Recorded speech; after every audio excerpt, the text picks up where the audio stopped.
यही धर्म है मोक्ष पथगामी, मध्यम मार्ग सरल। 5 अनुशीलन हैं इसके, मानव पालन कर। सत्कर्मों की पूंजी बना ले, प्रेम भाव अविरल। कर्मों को अपना धर्म समझ ले, करना किसी से न छल। ऐसे ही महान विचारधारा से जुड़ जाएं। चैनल नंबर 466 यूसीएन बुद्धा पर। यूसीएन बुद्धा पर। गेल्या कित्येक वर्षापासून धम्माचा प्रचार करत असताना प्रामुख्यानं भगवान बुद्ध आणि त्यांचा धम्म या ग्रंथावरती मी प्रवचनं देत राहिलो आहे। पहिल्या पानापासून शेवटच्या पानापर्यंत तो लोकांना समजून सांगावा हा विचार अनेक वर्षांपूर्वी माझ्या मनामध्ये घोळत होता आणि त्याला मूर्त स्वरूप देण्याचा प्रयत्न मी सुमारे 6 वर्ष केला आणि 170 प्रवचनं दिली, जी सारी यूट्यूबवरती उपलब्ध आहे आणि त्या माध्यमातून संपूर्ण मराठी माणसांचं प्रबोधन होऊ शकेल याची मला आशा आहे आणि ते आपल्यातून एक सत्कर्म झालं त्याचं मला समाधान आहे। परंतु एक खंत होती, या विषयावरचं निरूपण करत असताना अनेक अडचणी आल्या, अनेक प्रसंग आले, अनेक समस्या निर्माण झाल्या आणि आम जनतेपर्यंत तो ग्रंथ पोचत नाही याची मोठी खंत मला वाटत राहिली। वर्षावसामध्ये अनेक विहारामध्ये त्याचं वाचन जरूर होत होतं, पण वाचन करणाऱ्या अनेक लोकांचे फोनसुद्धा मला येत होते की हे अमुक समजलं नाही, ते तमुक समजलं नाही, हा प्रश्न आमच्या लक्षात आला नाही।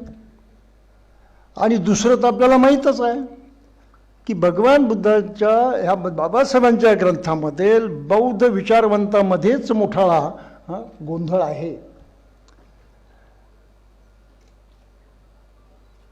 काही गोंधळ आपल्याला सांगतो। बाबासाहेबांनी विपස්සना नाकारले, पहिला मोठा गोंधळ। बाबासाहेबांनी 4 आर्य सत्य सांगितलीच नाही, 2च सांगितली, हा दुसरा गोंधळ। बाबासाहेबांचा धम्म, त्यांनी लिहिलेला धम्मग्रंथ हा व्यक्तिगत नाही आहे, तो सार्वजनिकच आहे, समाजासाठीच आहे, हा आणखी तिसरा गोंधळ। अशा अनेक गोष्टी आपल्याला सांगता येतील।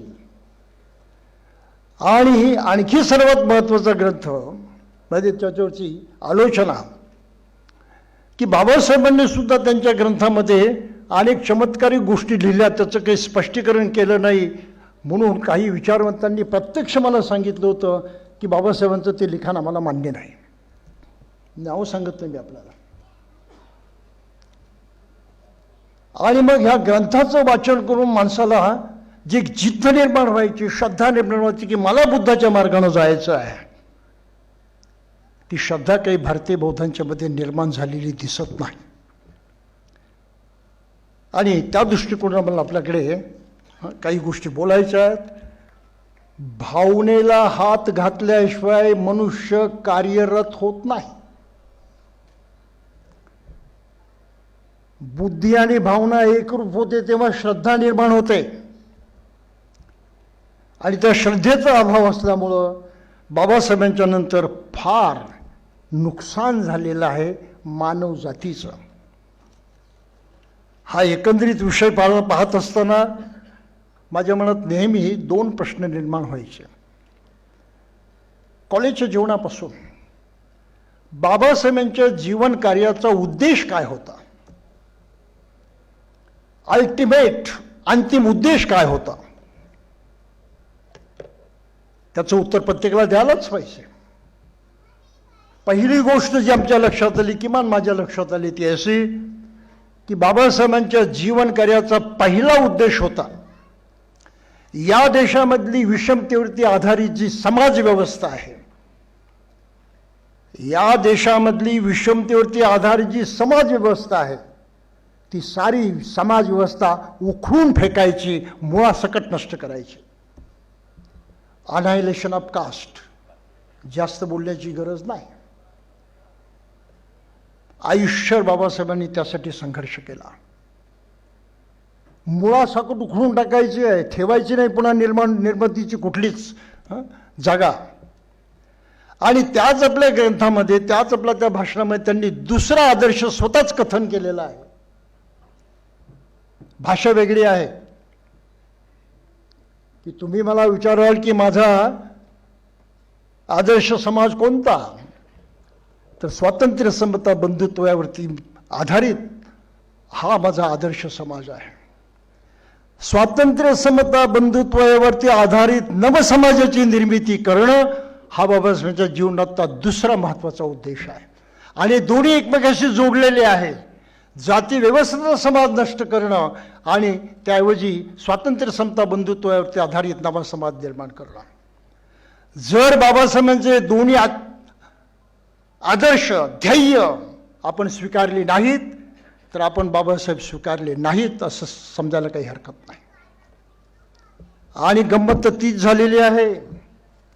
बाबासाहेबांच्या काळातली पिढी या कर्तृत्वामध्ये सर्वात पुढे होती, म्हणून ती पिढी युगप्रवर्तक ठरली.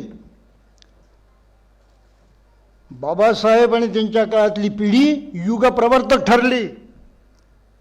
तो अडाणी, मागासलेला, अशिक्षित समाज होता, गरीब होता, दरिद्री होता, मनुष्यत्व सुद्धा त्याला नाकारलेलं होतं. तो समाज बाबासाहेबांच्या पाठीशी आपल्या सर्व ताकदीनिशी उभा राहिला आणि त्यांचा एक एक शब्द त्यांनी आपल्या कृतीमध्ये आणला आहे.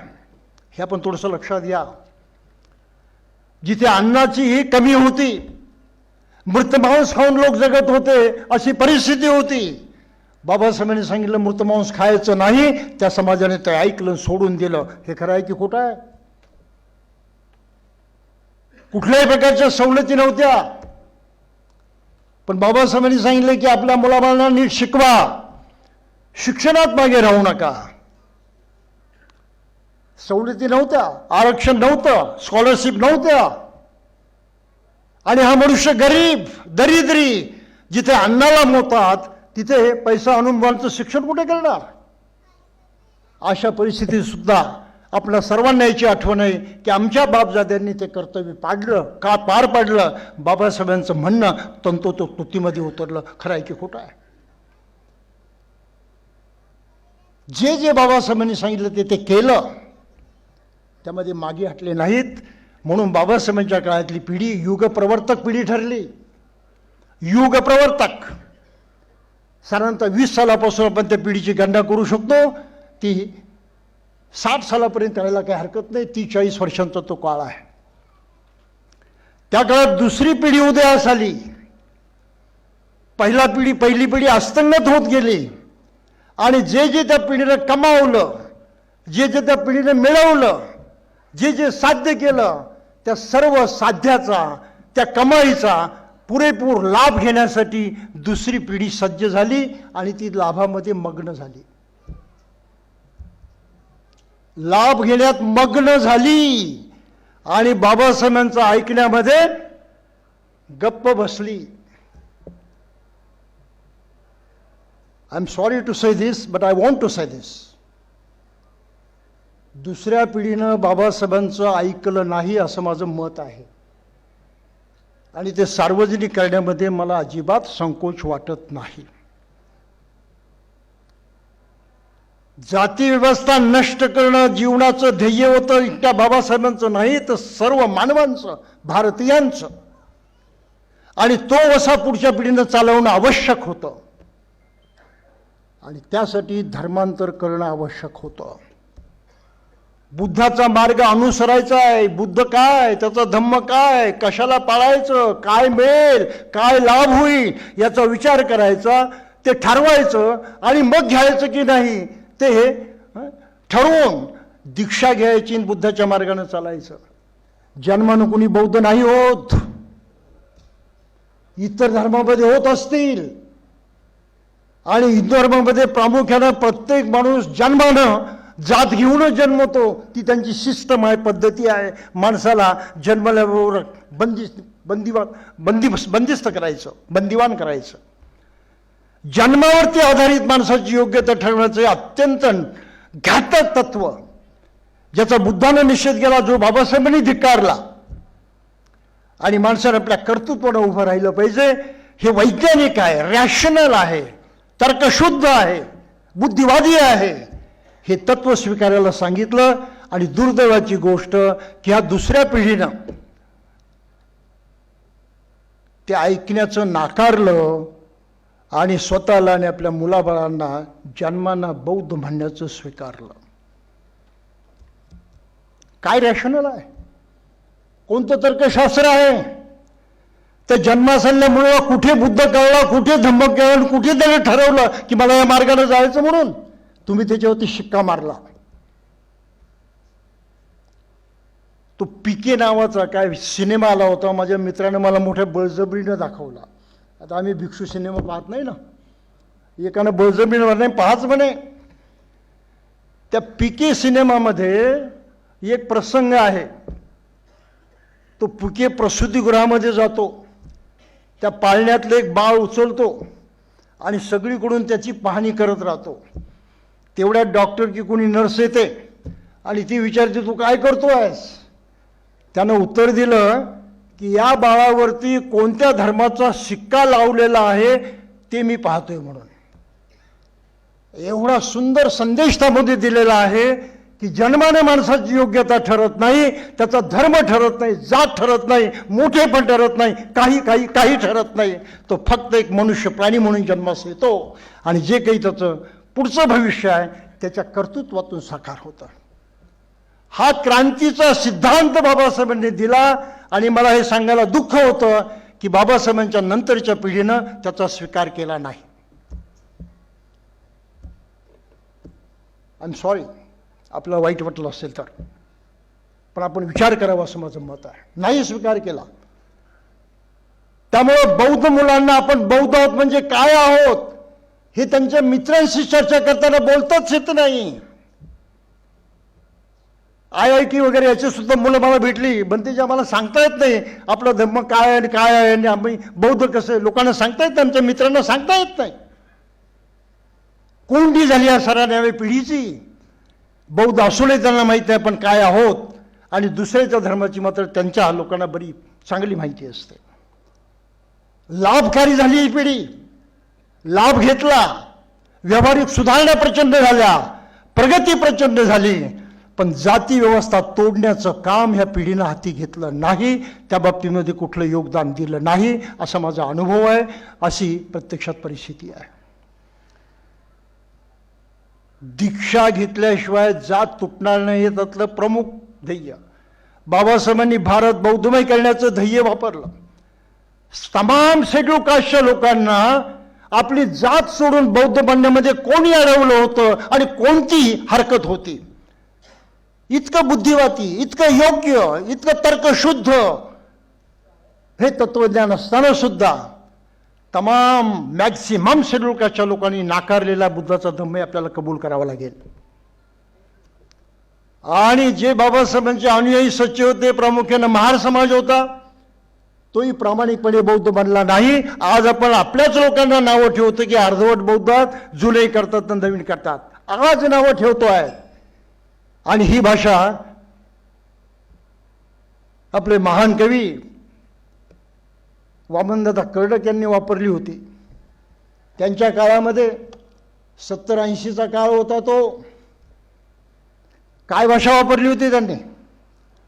भीमा तुझ्या मताचे जर 5 लोक असते, भीमा तुझ्या मताचे जर 5 लोक असते, वर्तन तयाचे सारेच न्यारे असते. म्हणजे त्या काळामधला एक अतिशय संवेदनशील कवी त्या समाजाचं वर्णन करतो आहे की ह्या नव्या पिढीमध्ये, बाबासाहेबांच्या नंतरच्या नव्या पिढीमध्ये बाबासाहेबांचं आणि बुद्धांचं मानणारा, त्यांच्या मार्गाने जाणारा 5 अनुयांचा सुद्धा एक गट पाहायला मिळत नाही. Think about this. It's a very serious matter. अत्यंत गंभीर गोष्ट आहे ती. ज्यांची क्षमता होती बौद्ध बनण्याची, त्यांनी आपली क्षमता वापरली नाही, त्या मार्गाने ते गेले नाहीत. नंबर 3ची गोष्ट, जातीची सारी बंधनं, जातीची सारी लक्षणं ही तुटलीच पाहिजेत आणि त्याचा त्याग केलाच पाहिजे. आम्ही जातीच्या नावाने ओळखले जायला नको आणि कोणी आमच्याकडे त्या जातीच्या नजरेनं पाहायला नको. म्हणून जातीचा प्रत्येक लक्षण, प्रत्येक गोष्ट चिन्ह आम्हाला टाकून दिलं पाहिजे. आणि भारतामध्ये सर्वात मोठं चिन्ह आहे आडनाव, जे जातीवाचक आहे. बाबासाहेबांनी स्वतः त्याच्यावरती विश्लेषण केलं मनुस्मृतीमधला श्लोक सांगून, मांगल्यम ब्राह्मणस्य क्षत्रिय शबलान्वितं वैश्यस्य धनसंयुक्तं शूद्रस्य जगुप्सितं. ब्राह्मणानं मंगलवाचक नाव ठेवावं, क्षत्रियानं बलवाचक ठेवावं, वैश्यानं संपत्ती सूचक ठेवावं आणि शूद्रानं घाणेरडं तिरस्करणीय काहीतरी नाव ठेवावं. आज तमाम मागासवर्गीयांच्या मध्ये, साऱ्या ओबीसींच्या मध्ये अशी तिरस्करणीय, टाकाऊ, अर्थहीन अशी आडनावं पाहायला मिळतात. आणि त्या आडनावामधून त्यांची जात जोपासली जाते, टिकवली जाते, त्यांना त्या मानसिकतेमध्ये बांधून ठेवलं जातं. त्या मानसिक गुलामीतून मुक्त होण्याचा मार्ग त्यांचा बंद झालेला आहे. जोपर्यंत जातीच्या त्या जोखडातून ते मुक्त होत नाही मानसिकतेमधून, तोपर्यंत त्यांना खऱ्या अर्थानं स्वतंत्र मनुष्य म्हणून जगता येणार नाही. हे बाबासाहेबांचं क्रांतिकार्य आहे. भारत बौद्धमय करणं हे त्यांचं ध्येय आहे. आणि भारत बौद्धमय करणं हे राष्ट्रीय कार्य आहे. बाबासाहेबांचा ग्रंथ बौद्धांचा पुरता मर्यादित नाही. त्यांना भारत बौद्धमय करायचा होता. संपूर्ण भारतीय देशासाठी तो मौलिक आहे. नव्हे, भविष्यातला भारत कसा असेल त्याची ही संहिता आहे, हे आपण लक्षात घेतलं पाहिजे. संविधाना इतकीच त्याहीपेक्षा अधिक महत्त्वाची ही धम्मसंहिता आहे साऱ्या देशाची. तो राष्ट्रधर्म झाला पाहिजे, त्यातली महत्त्वाची गोष्ट. आम्ही कुठे आहोत? आम्ही कुठे आहोत या तुलनेमध्ये बघितलं तर त्याचा परिणाम असा झाला की या दुसऱ्या पिढीनंतर जी तिसरी पिढी आली ती वंचित झाली. त्यांना बुद्धही माहीत झालं नाही, बाबासाहेब कळलं नाही, त्यांना काहीच कळलं नाही. आणि त्या वंचित पिढीमधूनच आता चौथी पिढी उभी राहते आहे, पूर्णपणे अभावग्रस्त अशा अवस्थेमध्ये. आगाय नाही, पिछा नाही, काय आहोत कशाचा पत्ता नाही. हा इतिहास आपण लक्षात घेतला पाहिजे. ही धार्मिक क्रांती आहे, ही वैतरिक क्रांती आहे, सर्व क्रांतीची जननी आहे. आणि म्हणून बाबासाहेबांनी जे म्हटलेलं होतं ते, बाबासाहेबांना या देशामध्ये अशी क्रांती घडवायची होती की जातीयवादी राष्ट्र संपवून त्यांना माणुसकीचं राष्ट्र उभं करायचं होतं, जे भारत बौद्धमय करण्याच्या माध्यमातून त्यांनी व्यक्त केलं होतं. बौद्धमय भारत म्हणजे माणुसकी प्रधान राष्ट्र. Please try to understand. बौद्धमय भारत म्हणजे माणुसकी प्रधान राष्ट्र. आणि जगाच्या सर्व इतिहासामध्ये बुद्धाची धम्म शिकवण अशी आहे जी 100% माणुसकीची आहे. 100%. सर्व धर्मामध्ये माणुसकी आहे कबूल, परंतु पर्सेंटेज कमी जास्त आहे हे जाता जाता लक्षात ठेवा. बुद्धाचा धम्म असा आहे जिथे ते अजिबात कमी नाही.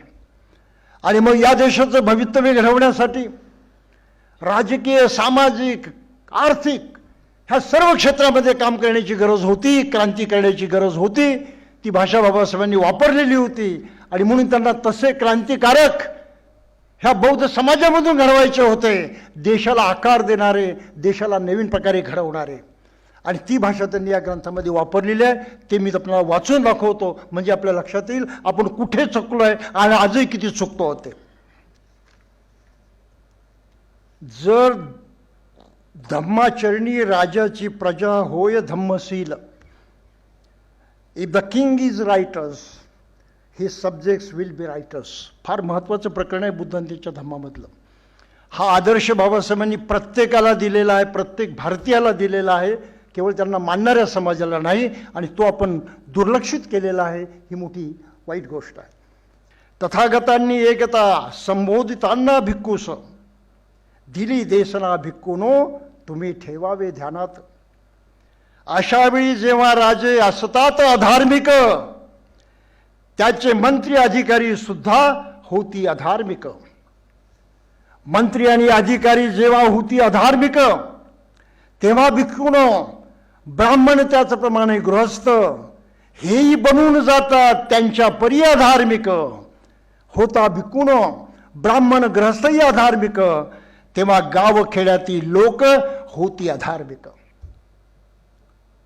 आणि भिक्खूंनो ज्यावेळी राजे असते धार्मिक, त्यांचे मंत्री अधिकारी हेही बनती धार्मिक.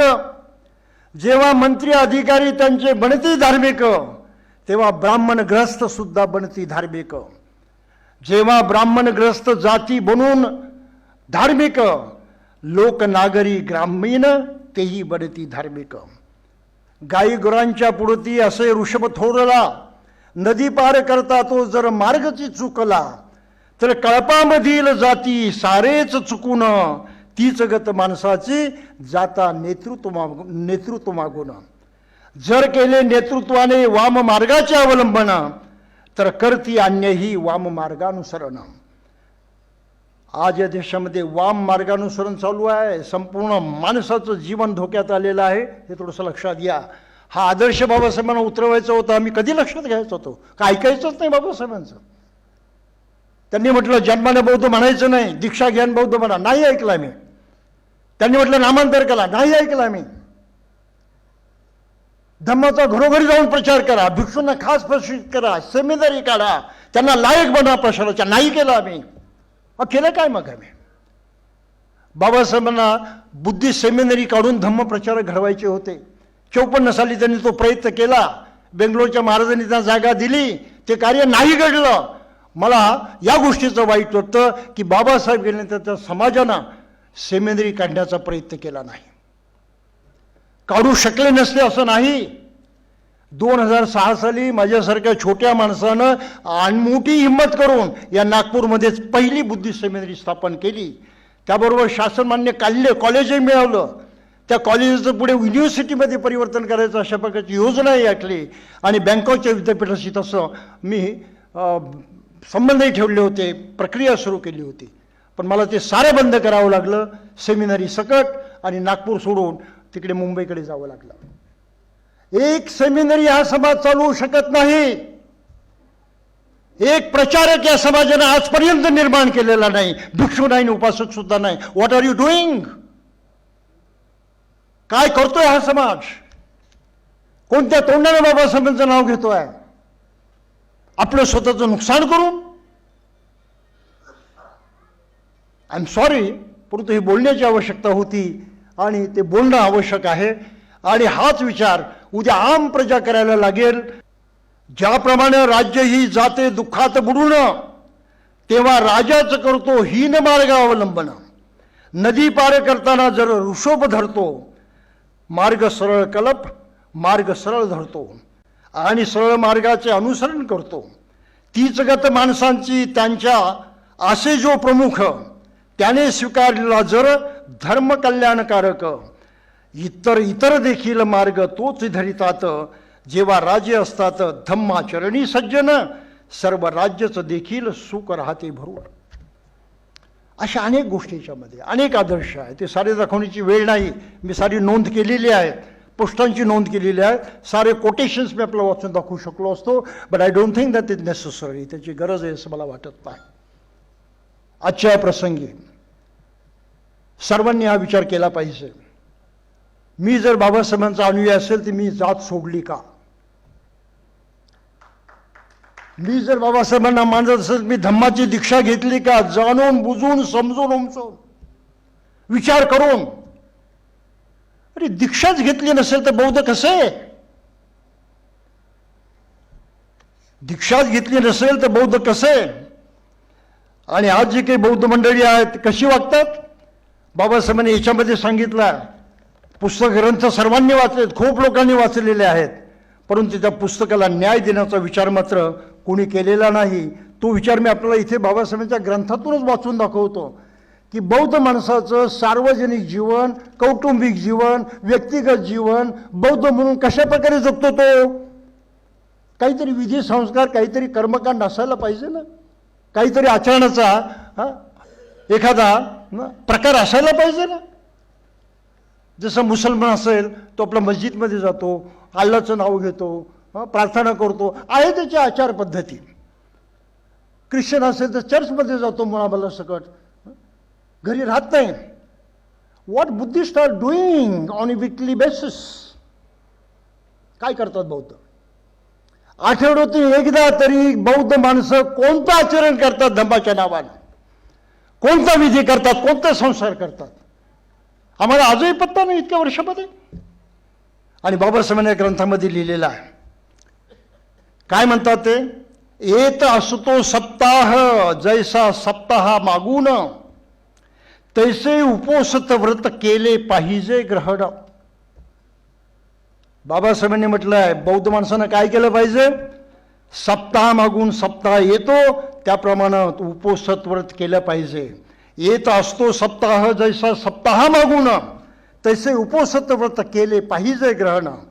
उपोसत पवित्र अंतकरण ठेवून, अष्टांगिक कर्तव्याचे केले पाहिजे पालन. अष्टांगिक मार्गाचा अवलंब केला पाहिजे. पवित्रनी श्रद्धायुक्त अंतकरण ठेवून सकाळीच केल्यावर अष्टशिलांचे ग्रहण. प्रज्ञायुक्त राहून या यथाशक्ती हे सज्जन, अन्न आणि पेय यांचे करा भिक्षूंना दान. आई बापांचा आपला केला पाहिजे सन्मान, योग साधने करा उपजीविका अर्पण. प्रत्येक बौद्धानं आठवड्याला उपोषित केलं पाहिजे, अष्टशील पाळलं पाहिजे असं बाबासाहेबांनी स्पष्टपणे लिहिलेलं आहे. तो बौद्ध मनुष्य किती लोक पाळतात, किती लोक करतात? सरळ सरळ विचार आहे तो. मग आम्ही बौद्ध कसं म्हणायचं आणि का म्हणायचं? आपल्यातून नुकसान झालेलं आहे आपलं स्वतःचं सुद्धा, देशाचं झालंय, मानवतेचं झालंय. बाबासाहेबांच्या कार्याला पण नाही हातभार लावला. आम्ही आमच्यामध्ये मशगूल झालो आणि त्याच पद्धतीनं जगत राहिलो. कमीत कमी वाचा, एकदा वाचा, आपल्या संकल्पना शुद्ध होतील. बाबासाहेबांचा विचार आपल्या अंतःकरणामध्ये शिरेल आणि कोणी सांगावं की आपण खऱ्या अर्थानं बौद्ध बनाल. तो खऱ्या अर्थानं बौद्ध बनण्याचे दिवस आपल्यापुढे आहेत. आपण त्याचा लाभ घेण्यासाठी तयार असलं पाहिजे, एवढंच मला म्हणायचं आहे. आणखी पुष्कळ बोलल्यासारखं आहे पण ते बोलायचं नाही. पण आज वेळ आलेली आहे, बौद्ध माणसांनी बाबासाहेबांशी इमानदारी मेंटेन केली पाहिजे, राखली पाहिजे. आणि त्यांचं जे ऐकलं नाही ते ऐकलं पाहिजे. काय ऐकलं नाही? धम्म दीक्षा घेऊन बौद्ध बनायचं नाही ऐकलं, कृपया आता तरी ऐका. नामांतर केलं पाहिजे. माझे मित्र हनुमंत उपरेजी, त्यांच्याशी मी चर्चा केली होती आणि त्यांना विचार समजावून सांगितले की बाबासाहेबांचं कार्य अशा प्रकारचं आहे. त्यांना धक्का बसला. मला म्हणतीची काय तुम्ही विलक्षण गोष्ट सांगितल्यावर मला कोणी सांगितलं नाहीये. आम्ही 3 वर्षानंतर धर्मांतर करणार आहोत, पण आता हा तुम्ही विचार सांगितला, मी अस्वस्थ झालेलो आहे. तुम्ही बार्शीला या, माझे 3000 कार्यकर्ते आहेत, त्यांचं एक शिबिर मी भरवतो. त्या सर्वांना हे समजून सांगा. आणि दीक्षा घेण्याच्या अगोदर मी बहुजन समाजामध्ये नामांतराची मोहीम सुरू करतो. बिचारा 3 महिन्यामध्ये मरण पावला. एक इतिहास देशामध्ये घडू पाहत होता, तो इतिहास घडला नाही याचं मला अत्यंत दुःख झालं. आणि एक जिद्दी मनुष्य हे काम समजून चुकला होता की ओबीसींच्या नामामध्ये फरक करून त्यांचं नामांतर करून आपण या क्रांतिकार्याला सुरुवात केली पाहिजे. बौद्धांना का पटत नाही आहे? श्रीलंकाच्या लोकांना का कळत नाही आहे की आपली इज्जत आबरू वाया गेलेली आहे? मनुष्य म्हणून किती सुधारलो होतो, आपल्याला किंमत नाही या जगामध्ये. मनुष्य म्हणून का ते बोचत नाही? काय ते मनाला लागत नाही? का त्याच्यापासून मुक्त होण्याची इच्छा त्याच्यामध्ये निर्माण होत नाही? याचं एकच कारण आहे की आम्ही बुद्ध धर्माचा प्रचार, बाबासाहेबांच्या विचाराचा प्रचार करण्यामध्ये अपयशी झालेलो आहोत. Yes, we are total failure. Total failure असे प्रचारकच निर्माण केले नाही. आणि रेव्होल्युशन अँड काउंटर रेव्होल्युशनला बाबासाहेबांचा ग्रंथ वाचा, 3ऱ्या खंडामधलं ते प्रकरण वाचा. त्यांनी स्पष्ट शब्दात म्हटलेलं आहे की भारतामध्ये भिक्षूंची कत्तल झाली आणि ती कत्तल झाल्यामुळे भारतातला बुद्ध धर्म नष्ट झाला. कारण भिक्षूंची जागा येण्यासाठी दुसरी माणसं तयार झाली नाहीत. भिक्षूंच्या शिवाय धर्माचा प्रचार झालाच नाही. बुद्धाने तेच काम केलं. बाबा रे, मी जे जाणलं ते तुम्ही जाणा, जे जाणलं ते जनतेला शिकवा. आणि त्यानं सांगितलं चरत भिक्कवे चारिकम बहुजन हिताय बहुजन सुखाय आत्ताय हिताय देव म्हणून सारंग. आणि त्या भिक्खू संघाने गावोगाव जाऊन प्रचार केला, माणसामध्ये राहून प्रचार केला, शिक्षण दिलं, कलाकौशल्य शिकवलं, प्रामुख्याने धम्म शिकवला आणि हळूहळू भारत बौद्धमय झाला. राजा अशोकाने तेच केलं. 60,000 बनावट भिक्षूंची वस्त्र उतरवली, नव्यानं भिक्खू संघ सुधारित केला आणि त्यांच्या पाठीशी आपलं सारं राज सामर्थ्य उभं करून धम्माचा प्रचार केला. सारा जम्बूद्वीप बौद्धमय झाला. बाबासाहेबांना तेच करायचं होतं, म्हणून सेमिनारच्या माध्यमातून त्यांना प्रचार घडवायचे होते. ते काम आम्ही अजूनही केलेलं नाही. मोठ्या मुश्किलनं एक सेमिनारी मी आता तिकडे कर्जतला चालवतो आहे, पण त्या सेमिनारीबद्दल लोकांना काही आपुलकी नाही, काही कळतच नाही काय चाललंय ते.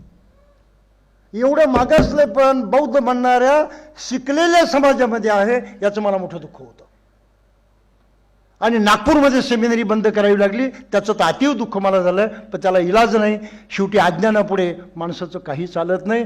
अज्ञानानं सर्वांचा घात केलेला आहे, तसा समाजाचा सुद्धा घात केलेला आहे. त्यामधून बाहेर पडण्यासाठी बुद्धाच्या शिवाय आमच्याजवळ दुसरा कुठलाही मार्ग नाही. प्रज्ञेचा प्रकाश बुद्ध देऊ शकतो, म्हणून आम्ही प्रयत्नांची पराकाष्ठा करून या देशातल्या माणसाला त्या धम्माच्या मार्गात आणलं पाहिजे, त्याच्या जीवनामध्ये धम्म उतरवलं पाहिजे. ते आमचं खरे कार्य आहे. आणि ते कार्य करूनच आपण बाबासाहेबांचे उपकार फेडू शकतो, अन्यथा आपल्याजवळ दुसरा काही मार्ग नाही. आपण थोडंसं मी कठोर बोललो, माफ करा मला, परंतु हे बोलल्याशिवाय वेळाच नाही. कारण संपूर्ण देशाचं माणुसकीचं भवितव्य धोक्यामध्ये आहे. त्यामधून उभं राहायचं असेल तर आपल्याला सत्शील माणसांची आघाडी निर्माण केली. आमचे नेते सत्शील पाहिजेत, कार्यकर्ते सत्शील पाहिजे, कर्मचारी सत्शील पाहिजेत, आमचे अधिकारी सत्शील पाहिजे. माणुसकीचा वासा जर आम्ही घेतला तर या देशामध्ये क्रांती करू, बाबासाहेबांचं स्वप्न साकार करू. जर ते आपण केलं नाही तर काय होईल ते मलाही सांगता येणार नाही. आपल्या कर्माचा आपला बळी व्हावंच लागेल. बंधू आणि भगिनींनो, आपण हे शांतपणे ऐकून घेतलं म्हणून मी आपल्या सर्वांचा अत्यंत आभारी आहे.